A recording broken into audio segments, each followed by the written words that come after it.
Hey guys, welcome back to another F1 Esports 2025 championship video. This is round 11, so the penultimate round of the season, and we are in Qatar.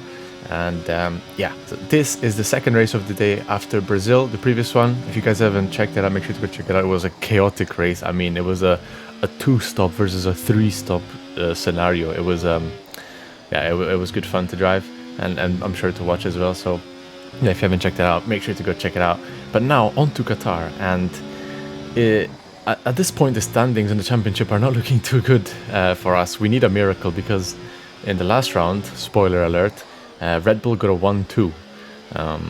They massively made a huge gap in the points to us now, and it's almost not impossible, but it's basically mathematically we're still in it. If we do get like a double 1-2 like last year, maybe we can still fight with them. But yeah, I think most of our attention is now shifted onto Mercedes, as we've been on a deficit the whole year to them, and this is where we have to make it back. We are getting closer and closer. The last few races we've gained a lot of points on them, so if we get a good result here, we can get even closer for the last round, which will be Abu Dhabi.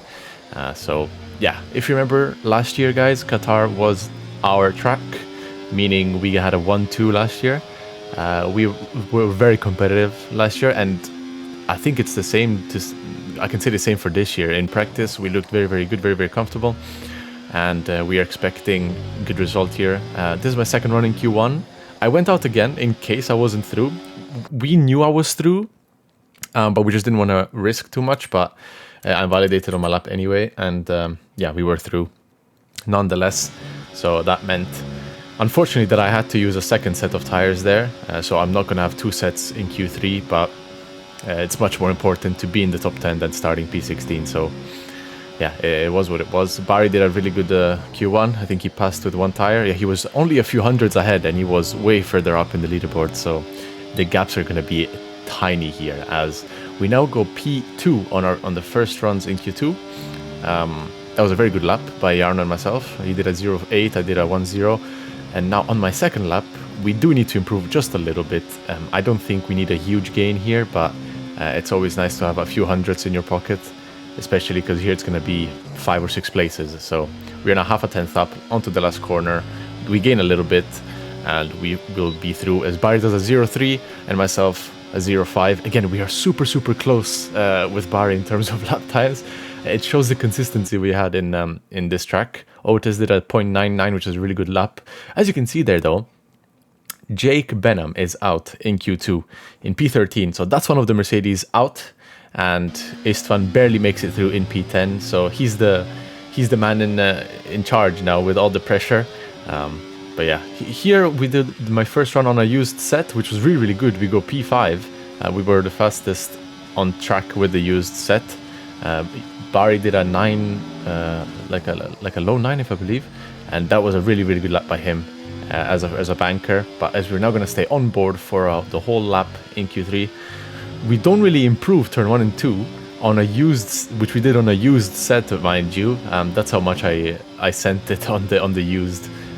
But yeah, anyway, we're going to gain so much more time here, especially on this hairpin, where basically the only low-speed corner of the track. And that's where all the traction is, and look at the amount of time again. Yeah, there it is. And once again here on this long right-hander, which I really, really enjoy driving, actually. I really like this sequence of corners.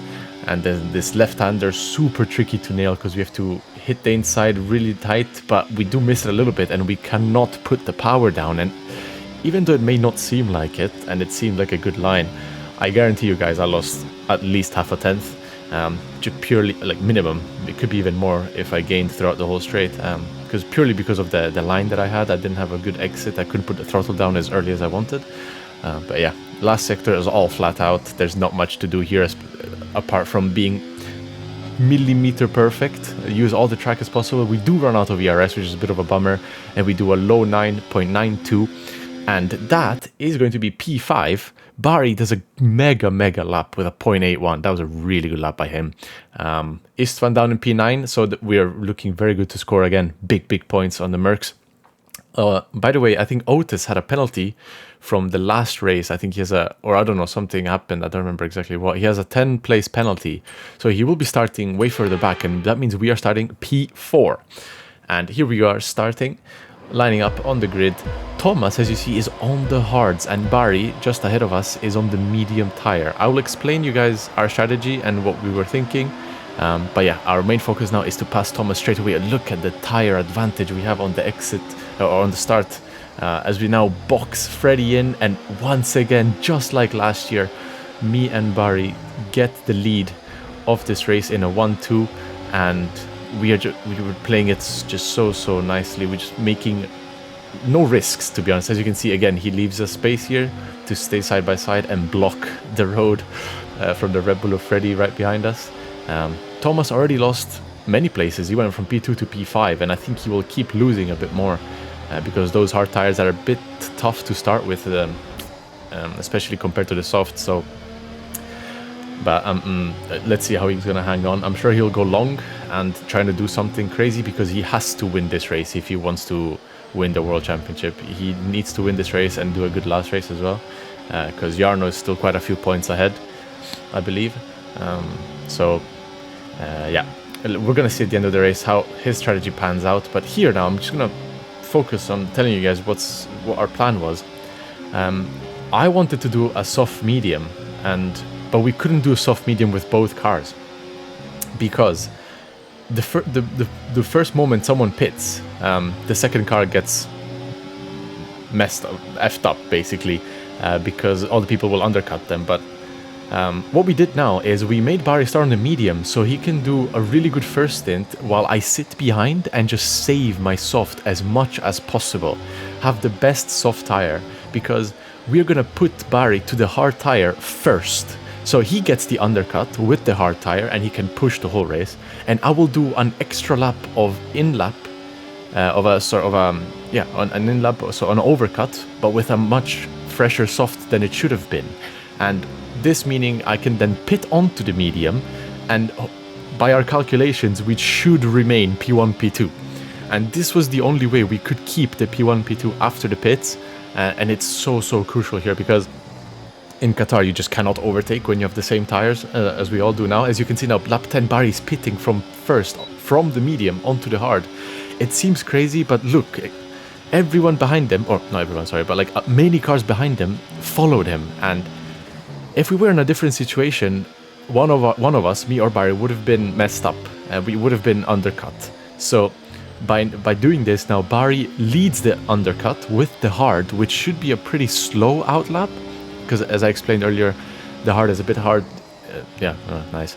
The hard is a bit difficult to bring up to temperature, so he won't have the best undercut.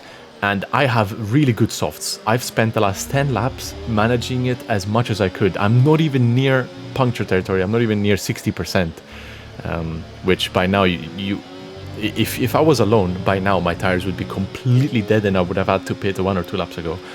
So it just shows you how much tire saving makes a difference. And yeah, we are pushing all our battery on this end lap, and we should remain with Barry by our calculations, which it's all we had to do. Don't worry guys, even though Barry went onto the hards for the second stint, it's not a bad tire whatsoever. Look at Thomas, he stayed in the top 5 with the hard. It's only the first few laps that you struggle a little bit, but after that it becomes a really good tire and does become better for the end of the race. So yeah, we're gonna pit now, changing our brake bias so we don't lose the rear on the pit entry. That was a really good pit entry as well. I didn't lose much time at all, and I knew I had to push that as well, because right behind Barry there's Isma, Jarno and the 2 Alpines, and they will be pushing to pass Barry. Of course Isma wants to win the race, and if Isma gets past Barry, it's very likely he could win the race. So it's not that slow of an outlap by Barry, and look how close we're going to be as we short shift up to second, straight away to third. And look at this, we overcut them almost, and we have to go side by side once again, doing the same thing as lap 1. So Isma cannot pass us, and so now what we're going to do is the opposite of the first stint. I'm going to be leading on the better tire, just like Barry was on the first stint. So I'm gonna do the whole second stint in front, or that's what we're planning to do, and Barry just sits behind on the hards, saves them, and makes them a really good tire for the last 5-6 laps.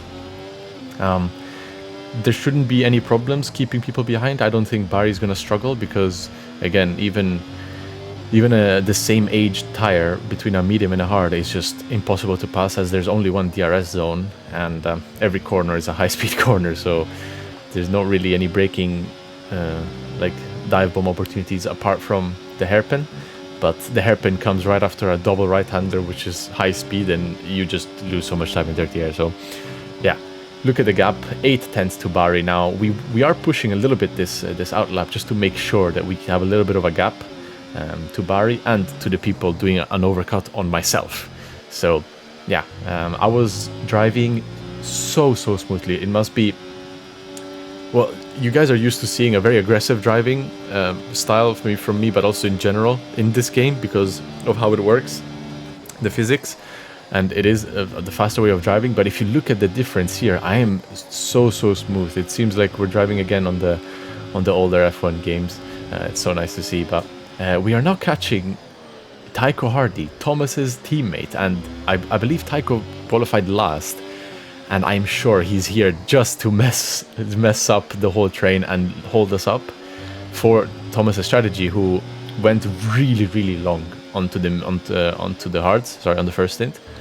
And he has now, I think, 5 or 6 lap fresher mediums than us, so he's gonna be absolutely flying through the pack.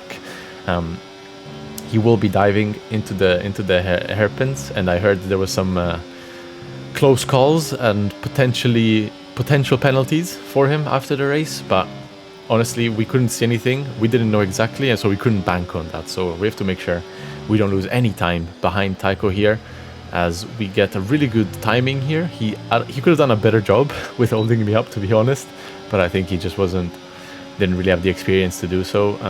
But yeah, we get past them relatively easily. But look at now, you'll see he's gonna drop back and hold Barry quite a lot, so we're gonna not stop, but we're gonna drive super slowly this lap. Save my ERS, save my tires like crazy amount, just so that Barry can stay in my DRS.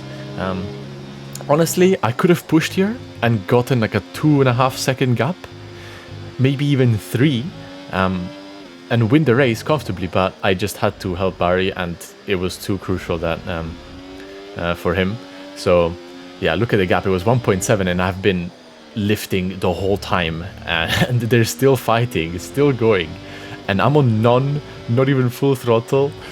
So it was pretty weird, but they do get past them, Isma as well, and now we're gonna wait a little bit longer, a few more tenths, and Barry will be back in our DRS and get back to business. We did lose a few seconds. It did help Thomas quite a bit, of course. Could have been much worse, to be honest. We've seen much worse in other races, but yeah, it is what it is. We are now gonna give him the DRS, yeah, and yeah, back to business, driving super smooth.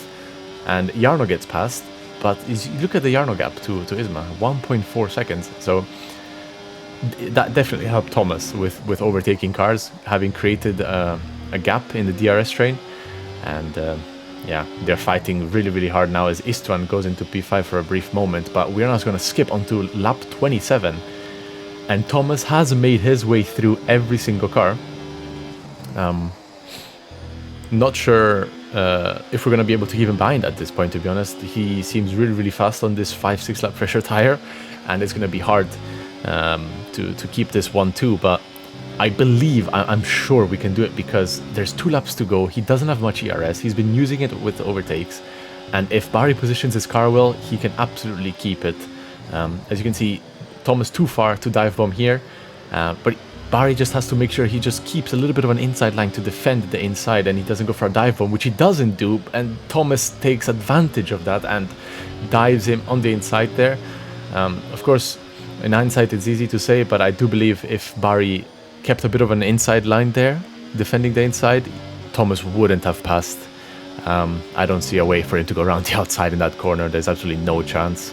You need literally the hyper soft C8s to do that. So, but nonetheless, He made his way through, and I know that I have way more ERS than him at this point, so I just focus on myself now and try to maybe win, because it's better for me to win than for Thomas to win, if that makes sense, for Barry's sake, for Barry's championship.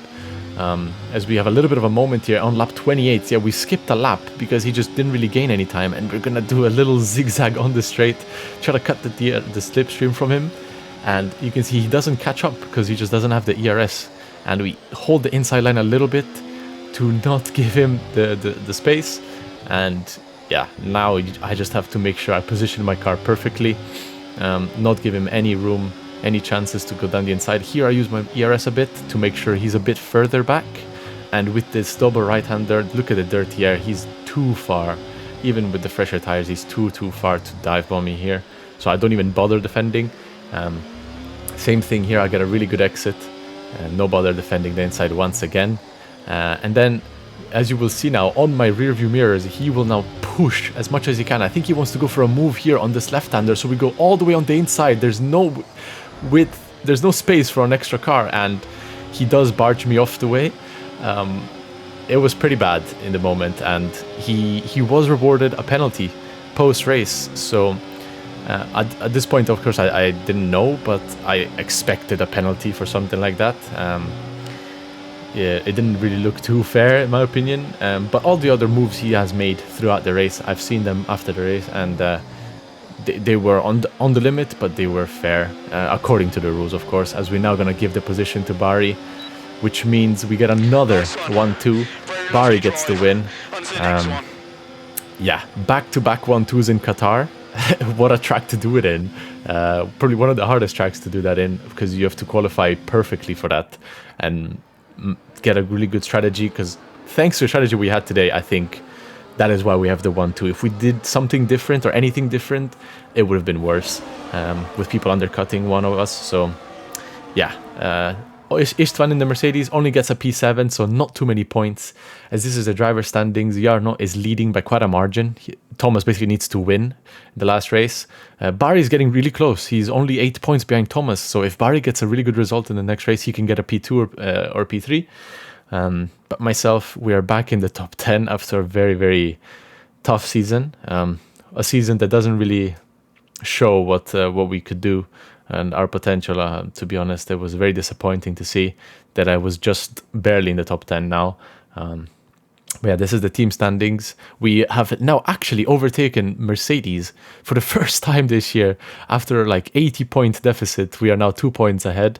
And yeah, Red Bull have won the Constructors' Championship. As you can see, it's now mathematically impossible to pass them, so congratulations to them. And yeah, full focus to keep P2 in the next race in Abu Dhabi from Mercedes. Williams is too far. They basically need a 1-2 to get a P2. So yeah, full focus is on the Mercedes. Ferrari versus Mercedes for the last race to keep the P2. So yeah. Also, the new game F1 25 will be coming out shortly, very, very soon. Guys, I will be streaming it, so make sure to go check out my Twitch. I'll be doing a bunch of live streams on the new game, myself learning the game, because I haven't even touched the betas yet. So yeah, make sure to come check it out. Thank you guys for watching. I'll see you guys in the next race, which should come out either tomorrow or the day after. So yeah, ciao guys.